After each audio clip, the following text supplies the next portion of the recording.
नमस्कार दोस्तों, आप सभी का हमारे YouTube channel SSC coaching centre में स्वागत है। आज की वीडियो हम देखेंगे रीजनिंग के कुछ सब इंपॉर्टेंट प्रश्न जो बार बार परीक्षाओं में रिपीट होते हैं। रिपीट होने से मेरा मतलब है कि मैं वही प्रश्न आपके लिए लेकर के आता हूं जो परीक्षा में पूछे गए हैं। तो प्रश्न स्टार्ट करते हैं। पहला प्रश्न है, नीचे दिए गए विकल्पों में से उस संख्या समूह का पता लगाइए जो प्रश्न में दिए गए संख्या समूह के समान है। हमें संख्या समूह दी रखा है, ये रहा। पहले तो मुझे इसी के बारे में पता लगाना पड़ेगा, तभी तो ऑप्शन में से मैं निकाल पाऊंगा। पहले तो मैं इसमें देखूं कि इसमें क्या रिलेशन बन रहा है। इसमें अगर मैंने रिलेशन पहचान लिया, वही रिलेशन इन चार में से किसी एक ऑप्शन में लगेगा। ठीक है, तो मेरे पास क्या क्या दिया गया, 8, 56 और 72। इनका रिलेशन बनाना, 8, 56, 72 दे रखा है, इनका रिलेशन। तो मैं अगर देखूं कि 8 से 56 कैसे हो रहा है, तो 8 का अगर मैं 7 गुना कर दूंगा, 8 7 56 होता है। क्लियर है। और 8 से 72 हो रहा है, तो 8 9 72 होता है। 8 का गुना 9 से कर दो तो 72। पहले गुना 7 हुआ, बाद में गुना 9 हुआ। वही रिलेशन अब यहां पे ऑप्शन में से बनना चाहिए भाई। ठीक है, पहले 7 का गुना करके बीच वाली संख्या, तो 5 7 35 होता है, लेकिन 30 दे रखा है, तो पहला ऑप्शन तो गलत। 6 का गुना कितने से करूं भाई, 7 से, तो 6 7 42, बिल्कुल ठीक। बाद में कितना, 9 से, 6 9 54, बिल्कुल ठीक। तो आपका बी ऑप्शन सही हो गया। आगे चेक कर लेंगे। 3 7 21, 15 दे रखा है, गलत। 7 7 49, लेकिन 56 दे रखा है, ये भी गलत। तो बी ऑप्शन आपका सही हो गया। 6 42 54। भाई देखिए, 6 42 54, पहले गुना 7 करना है, तो पहले हम गुना 7 करेंगे, तो 6 7 42 हो गया। और यहां पे गुना कितना करना है, 9 करेंगे, तो 6 9 54 हो गया। तो बी ऑप्शन हमारे प्रश्न का क्या हो गया, बिल्कुल सही जवाब। आज के बाद इन प्रश्नों में कोई परेशानी नहीं होगी। जो आपको समूह दिया गया, सबसे पहले इसी का रिलेशन पहचानेंगे आप, तभी तो ऑप्शन में से पहचान पाएंगे। तो सबसे पहले इसको निकालिए। क्लियर, सभी के समझ में आ गया। अब देखेंगे हम अगला प्रश्न। अगला प्रश्न है, यदि EARTH शब्द को QPMZS के रूप में कोडित किया जाता है, तो उसी कोड में HEART को कैसे लिखेंगे। इस शब्द को इसके रूप में कोडित किया गया, EARTH। इसका कोड कितना है, इतना है। तो देखिए, E का कोड क्या होगा, Q, ए का क्या होगा, P, आर का क्या होगा, M, T का क्या होगा, Z, और H का क्या होगा, S। यही तो होगा भाई। इसका कोड इतना दिया गया है, तो पहले का कोड पहला अक्षर होगा, तो इसका मतलब E का कोड Q हो गया आपका। अब इसका पूछ रहा है HEAART का पूछ रहा है। अब यहां पर ध्यान से देखिएगा, H का कोड यहां पर क्या है, S है, तो यहां पे भी H का कोड S हो जाएगा। ठीक है। E का देखिए, E का कोड यहां पे Q, तो E का कोड यहां पे भी Q हो जाएगा। A का कोड P, तो यहां पे भी A का कोड P। R का कोड M, तो यहां पे भी M। T का कोड Z, तो यहां पे भी T का कोड Z हो जाएगा। ठीक है। अब देखिए MZ नहीं है, MZ नहीं है, MZ है, MZ नहीं है, तो हमारा सी ऑप्शन सही हो गया। लास्ट के दो ऑप्शन से पता लगा लिया मैंने, MZ है लास्ट में। ये पहला ही ऑप्शन ऐसा है जिसमें MZ आ रहा, बाकी के किसी में MZ नहीं है। खत्म। SQPMZ, तो सी ऑप्शन आपका बिल्कुल सही जवाब है। अब देखेंगे अगला प्रश्न।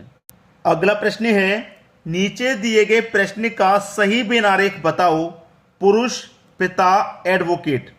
देखिए, बहुत ही कंफ्यूजन वाला प्रश्न है। पुरुष पिता एडवोकेट, इसका हमें बिनारेख बताना है। आप ध्यान से देखिएगा कि जितने भी पुरुष होंगे वो पिता होंगे। भाई कोई महिला तो पिता हो नहीं सकती है। पिता कौन होते हैं, पुरुष होते हैं। ठीक है, तो ये पिता जो है ये पुरुष के अंदर आ जाएंगे। भाई पिता जो है वो पुरुष के अंदर आ जाएंगे।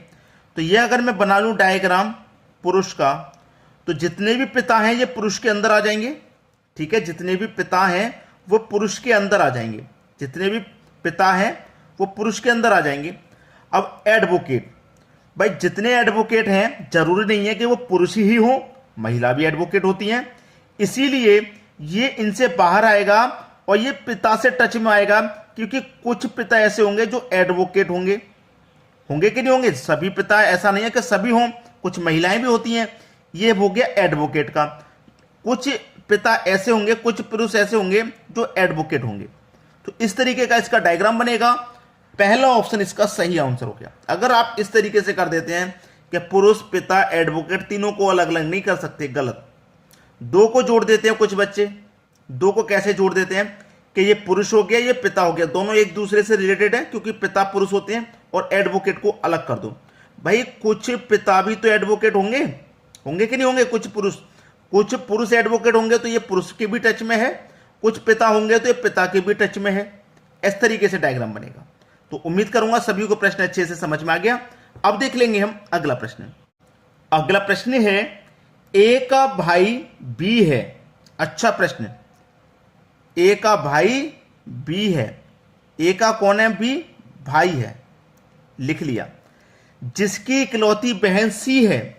ए का भाई बी है, जिसकी इकलौती बहन सी है। ठीक है, ये कौन है? इनकी बहन।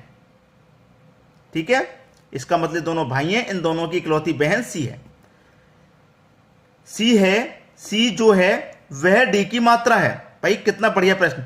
ए का भाई बी है, जिसकी इकलौती बहन सी जो डी की माता है। जो सी है ये कौन है दोस्तों? ये डी की माता है। डी की कौन है? मां। ठीक है, डी की माता है। ई जो है वह डी की नानी है। भाई डी की नानी है ई, तो नानी कौन होती है? मां की मां। तो डी की मां सी है, तो सी की भी मां होगी, सी की भी मां होगी ई, तभी तो इसकी नानी होगी। ठीक है भाई, सी की मां हो गई ई। समझ में आया?